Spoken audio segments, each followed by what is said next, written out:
Hi guys! Thank you so much for all the views yesterday.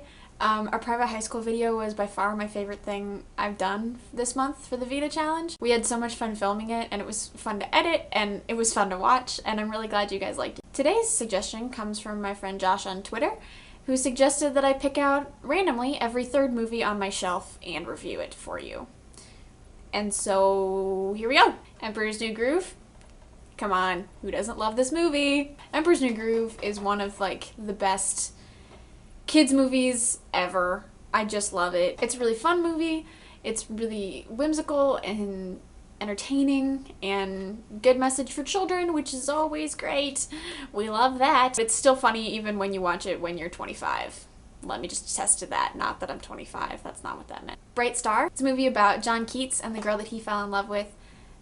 A girl named Fanny Braun, and sort of the tragedy that was their love story. Normally I'm not a big fan of tragic love stories because, I mean, what's so romantic about somebody dying or leaving or losing their memory or something? I don't get that. And I also like that Fanny is not really a very appealing individual. Every time I watch this movie I'm like, why do I love this? Because she's irritating. She's overdramatic and emotional, and I don't really like her very much, but I'm still really happy for her. And I'm sad when all these things happen to them. It's also a beautiful film. There's just gorgeous cinematography, and the costuming is great, and the music is gorgeous, and of course there's lots of Keats poetry, which is wonderful. On the other end of the spectrum, Sucker Punch.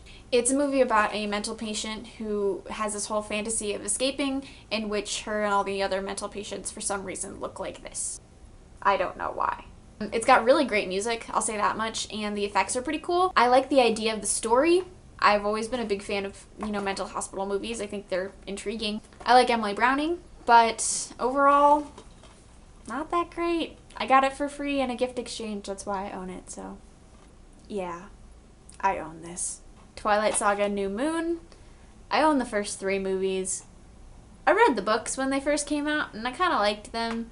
And then when the movies came out, I was like, oh, this is gonna be cool. And then it wasn't. So yeah, this movie exists. Serenity. This is gorgeous. I love this movie. This is a great movie. I own it on Blu-ray.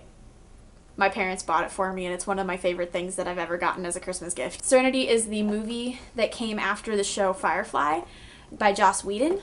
That is amazing, and I'm still sad that I'm actually pretty angry about the fact that it's over.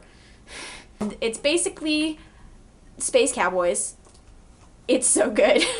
Just go watch it, you'll figure it out. Edward Scissorhands. Who doesn't love this movie? Come on! Johnny Depp with scissors on his hands. Really good. Obviously my movies were out of order because Fellowship of the Ring was after Two Towers on the shelf. I love Lord of the Rings, and actually this one's my favorite. I like Fellowship of the Ring the most because I like the lighter scenes in the beginning. And I like the scenes in the Mines of Moria and in the forest and such. So, there's every third movie on my bookshelf, as requested by Josh. Bye guys!